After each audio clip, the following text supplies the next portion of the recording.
In the last episode, we covered the Battle of Chicheollyang. Now we catch up with Joseon. I'm Stefan, and this is Japan at War.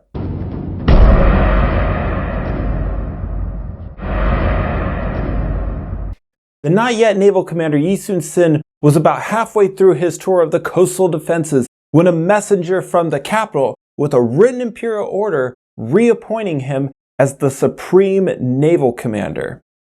Now this happened on September 13th, 1597. Joseon had found the nation's defenses lacking in his tour. And on top of that, the Battle of Chicheollyang had destroyed much of the Korean Navy, which left the west routes unguarded. Most people would have walked away. Not him though. When Joseon arrived in the southern Chola province from Gyeongsang, the region was in, complete panic. Refugees flooded the roads, and officials either were hiding in the hills or had fled completely. Nearby Suncheon, the naval commander found 3 officials actually hiding in a warehouse. Suncheon itself was deserted. Everyone had left in fear of the Japanese potentially invading. Even the local army commander had fled and left behind a full armory. He actually had those weapons wrapped up and buried in case they would, be needed later. Now, as irresponsible as this army commander was, Joseon found himself furious at the others even more so. Many officials and army commanders burned food stores and destroyed their armories as they left. He even heard of an army commander that had the walls of his own mountain fortress knocked down in an attempt to save himself from the anger of the Japanese should they show up. As Joseon kept going west, Yi would attempt to restore order by posting guards at any surviving armories and warehouses. He had officials beaten if they had slacked in their duties, and civilians that committed crimes punished. In one case, he had 2 men's heads cut off and displayed after they had been caught stealing. He definitely was not playing around. Speaking of not playing around, if you remember back to the Battle of Chicheollyang, which if you haven't seen my episode on it, you definitely should. Click right there. Anyway, Bae-sol had been the commander that fled at the start of the battle and took his around 12 other ships with him.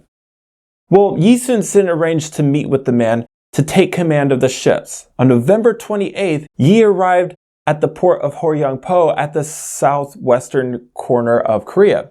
Bae-sol was actually late, and when he did arrive, he really angered Yi by excusing himself from the ceremony where the royal decree which restored Joseon to his position was displayed for all the captains to bow to.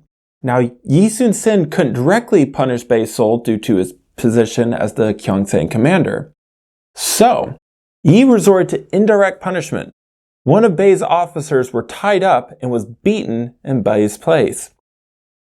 2 weeks later, Gyeongsang commander Bae-sol sent a letter to Yi saying that he had actually fallen sick and requested to be removed from office so that he could recover back on land. It was approved. Bae-sol never came back to the Navy. At the start of October, Yi had around 120 men under his command, though they were incredibly demoralized, and he had 13 ships. It wasn't much, honestly. But Joseon wanted to make the most of his force that he had, and it is said that he had his Panoxan ships modified and outfitted similar to how his turtle ships were. He also set to work on the morale of his men. After all, if they broke, then they would not be able to accomplish anything. He did this through numerous speeches that he gave to his men, saying frequently that they would achieve victory or die together. The port of Horyang, Yi decided was actually much too confined, and decided to move his fleet 40 kilometers west to the port of Orampo. Once there, he received word that there was Japanese ships advancing into the waters off Chola and were steadily getting closer. This was October 8th, and funny enough, the Japanese ships also numbered 8. These 8 ships almost scared the Koreans into retreating. Not Joseon though. He didn't move his ship at all, and instead commanded his ship to charge headlong into the enemy. The Japanese were completely freaked out by this and instantly retreated. The Japanese were now aware that the Korean Navy was not completely destroyed. On the Korean side, though, the captains had gained a lot of confidence in Yi Sun-sin's leadership after this brave maneuver. Yi Sun-sin knew what the Japanese were after, a route into the Yellow Sea. As such, he also knew that the Japanese would be coming back. So, he fell back into the channel between the island of Chindo and the mainland, and then had his men scout out the area while he made his battle plans. On October 17th, Yi received a report that the Japanese ships had made their way to Oranpo, which was only a few hours away from the Korean Navy's current position. A week later, the Japanese numbers increased to 50, and a few days after that, it said that the numbers were about 200. The Japanese armada that was on its way was commanded by none other than Todo Takatora, Wakazaka Yasuharu, Kato Yoshiaki, and Kurashima Michifusa was also with them. His brother Michiyuki had been killed by Yi Sun-sin's forces back in 1592. The Japanese commanders sent out scouts from their base on the Gyeongsang-Chola border. These scouts were the same ones that Yi Sun-sin had chased off on October 8th. With the information that the Korean Navy still existed in some form, the Japanese Navy continued westward at a cautious pace. The scout ships then reached the port of Oranpo and took it without a fight. They then continued westward toward Chindo Island. Of course, Yi already had forewarning of the enemy advance, so his forces were already on alert and in battle formation. They appeared at 4 p.m. The Korean forces had no problem resisting them, though. But the heavy winds did make it impossible for them to chase them down. Instead, they returned back to base to prepare for a second attack. Now, Yi Sun-sin had studied the Battle of Chicheollyang and suspected that the Japanese would try to launch a surprise attack during the night. He was right. At 10 p.m., 13 Japanese ships crept up and fired the cannons that they now had. The Korean sailors actually started to waver at the thought of actually having to fight at night, but Yi Sun-sin was able to get them to get over their fear, and they attacked. The battle lasted 2 hours, and eventually the Japanese and their weaker-hulled ships retreated back towards Oranpo. They didn't return. The next couple of days were actually pretty quiet, as the Japanese gathered all the forces that they could for a final assault. Yi Sun-sin knew that the enemy would return and spent the time studying the tides as well as all the waterways.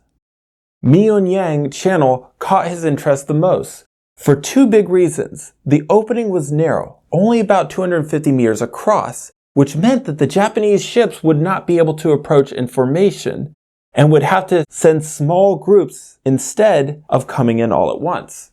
The other reason was how strong the tides were in this area. They were so fast that Yi Sun-sin was very confident that the Japanese ships would struggle in these waters. October 24th, Yi's scouts reported that 200 ships were at Oranpo. The next day, Yi took his men and sailed west deep into Myeongnyang Channel to set his ships up in formation. The plan was simple: attack the Japanese ships as they entered the mouth of the channel. Yi Sun-sin anchored his fleet in a little bay out of sight of the approaching Japanese ships. In the open waters, he took fishing boats and arrayed them in a battle line. Yi was hoping that by doing this, the Japanese would mistake them for a large Korean fleet. With this, all that they could do was wait. Yi also made sure to let the captains know that going forward, every command that he made was to be followed without question. And if anyone failed, at even the smallest order, they would be severely punished. On the morning of October 26th, the Japanese fleet made their way to the southern end of the Myeongnyang Channel. The actual number of ships that the Japanese brought is up for debate.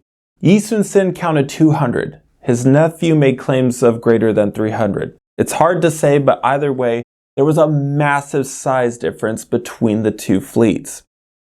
And either way, Yi's theory proved correct. The Japanese were unable to advance en masse.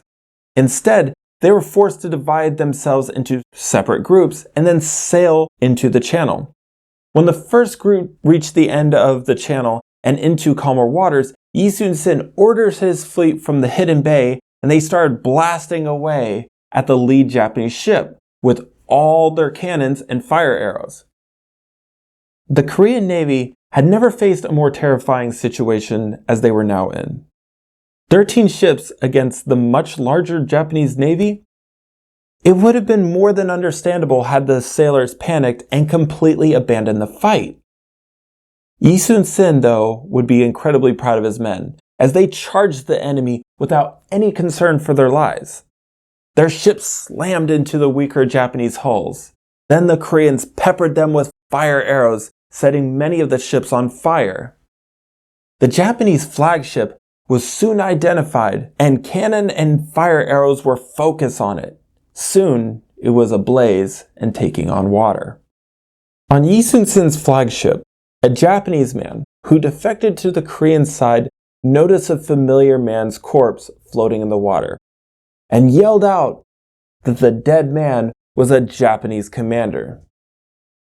As the body was dragged on board, it was revealed to be Kurashima Michifusa, whose brother, Michiyuki, had died in the Battle of Tangpo. Yi Sun-sin then had the body cut up and the pieces hung from the mast for their enemies to see. Now, on a side note, some scholars disagree that this was indeed Michifusa's body, and that the man dragged up from the water was really Hara Shinji, even though Michifusa did actually die that day.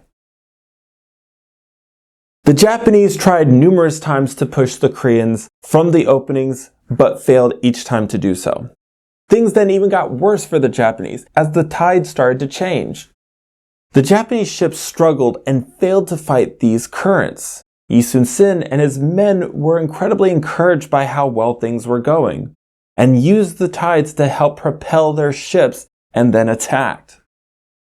The battle continued down the neck of the strait, with the Japanese vessels bouncing off of each other. And while this happened, Korean cannons continued to blast holes in them.